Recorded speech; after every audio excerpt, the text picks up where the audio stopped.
Hi అండి. ఈరోజైతే అలసందలతోటి అలసందలు ఉడకబెట్టి పోలీలు అయితే చేస్తున్నానండి. పోలీలు కానివ్వండి, బొబ్బట్లు కానివ్వండి, ఒక్కొక్కరాగా ఒక్కొక్క చోట ఒక్కొక్కలా అనుకుంటారు కదా. ఇప్పుడైతే ఇంకా పిండి అయితే ఇదైతే పక్కా గోధుమ పిండి అండి. గోధుమ పిండితో రాదనుకుంటాం కానీ మనము కలుపుకునే దాన్ని బట్టి ఉంటుందన్నమాట.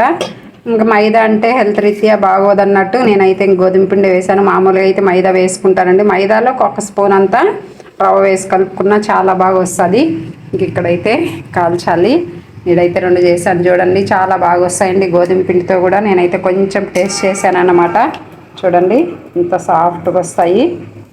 ఎందుకో కొంచెం హెల్త్ బాగుంటే గుమ్మన ఉండం కదండి, ఏదో ఒకటి చెయ్యాలన్నట్టు మామూలుగా ఉడకబెట్టాను. మా పిల్లలు ఇంకా అన్నీ ఏం తింటారు, ఎట్లాగో వేస్ట్ అవుతాయి అన్నట్టు ఈ మధ్యనే పెసరతోటి చేశానండి. చాలా బాగా వచ్చాయి. ఈరోజు కొంచెమే చేసుకున్నాను అనమాట.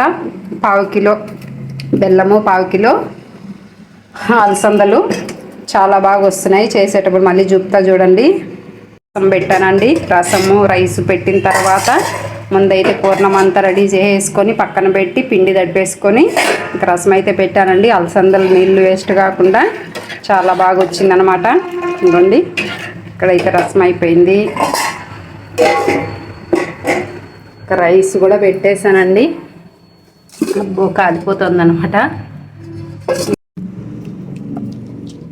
గోధుమ పిండితో కూడా చాలా బాగా వస్తాయండి. కాకపోతే పిండి బాగా మంచిగా కలుపుకోవాలండి. అతి మృదువుగా కలుపుకోవాలి. కొంచెం సాల్ట్, కొంచెము చిటికెడంత పసుపు వేసుకుంటే కలర్ఫుల్గా ఉంటుందన్నమాట. ఇంకా హెల్త్కు మంచిది కాదు మైదా అన్నట్లు చాలామంది ఇప్పుడు ఈ విధంగానే చేసుకుంటున్నారు కదా. పూర్ణం కూడా మెత్తగా రుబ్బుకోవాలండి. మనము బెల్లము, పప్పు 1/2 కిలో అయితే బెల్లం కూడా 1/2 కిలో వేసుకోవాలండి. అప్పుడే టేస్ట్ ఉంటుంది, లేదంటే చప్పగా ఉంటుందండి. ముద్ద భక్షాలకైతే పూర్ణం ఎక్కువ, పిండి తక్కువ. అదే పలుచగా రేకు భక్షాలకైతే పూర్ణం తక్కువ, పిండి ఎక్కువ అన్నట్లు ఉంటుంది అనమాట. ఈ మాత్రం చేసుకుంటున్నాను చాలు. వేస్తాను, వేసిన తర్వాత చూపిస్తానండి. నేనే వీడియో తీసుకుంటున్నా కాబట్టి.